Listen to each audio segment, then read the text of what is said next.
Bienvenue Madame, Monsieur sur Business 24 Africa, c'est l'heure de l'actualité. Nous ouvrons cette édition avec les awards de la fonction publique.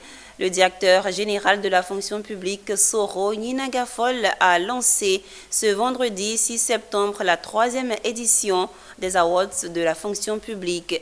L'objectif de cette cérémonie est de distinguer les agents les plus méritants qui se sont démarqués dans l'exercice de leurs fonctions. Cette année, la distinction enregistre la participation de nouvelles catégories et conditions d'éligibilité des meilleurs fonctionnaires de l'État.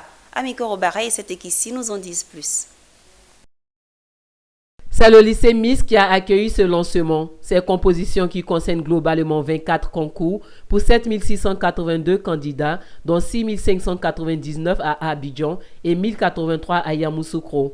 Par ailleurs, ils se dérouleront dans 90 centres de composition, dont 63 à Abidjan et 27 à Yamoussoukro.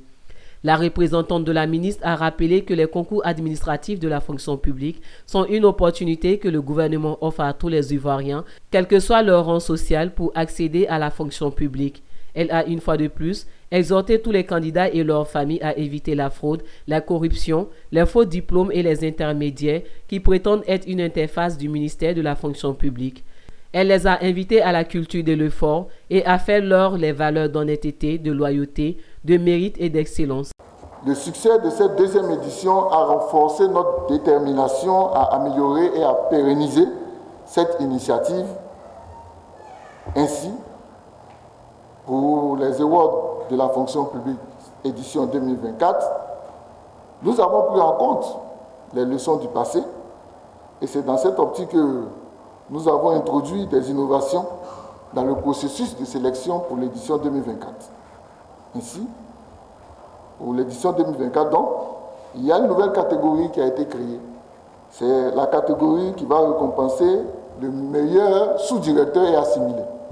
Comme vous l'avez constaté pour les 2 premières éditions, on avait les DRH, les DR, et ensuite on a eu le meilleur agent.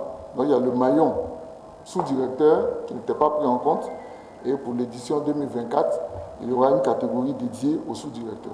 Rappelons que dès sa prise de fonction, Madame le ministre Anne-Désirée Ouloto a travaillé à l'amélioration de l'environnement global des concours par des réformes et innovations